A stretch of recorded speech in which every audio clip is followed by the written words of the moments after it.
It has been a very strong Black Friday into Cyber Monday, I think much more than we were all expecting. But I do want to caution, I don't know if that necessarily means the full holiday season will be strong. I think it's correct to understand that this is about a very special weekend of discounts, steep discounts, big box retailers trying to bring in traffic. But I think overall, these companies do seem to be telling us that it will be a more muted fourth quarter.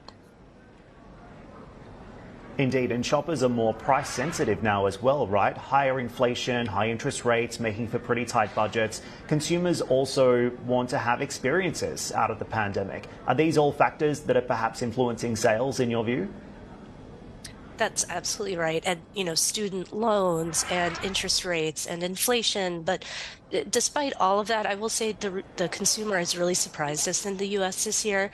You're right, it is very experiential, but electronics, very hot, games, toys.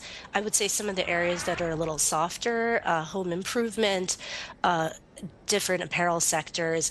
So it will be more of a mixed bag this year, but we have been impressed with the consumer's resilience in the US this year.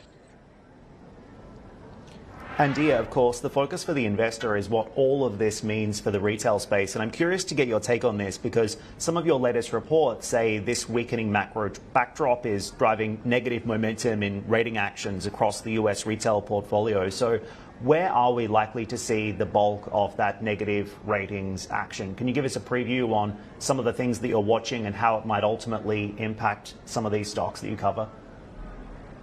Yes, sure. So from a credit perspective, I think there's a variety of factors. So definitely there are still a lot of companies out there that have a lot of debt, a lot of leverage, that have near-term refinancing risk. Those are obviously the ones we're watching the closest in the coming year, and the ones that have the most discretionary spending.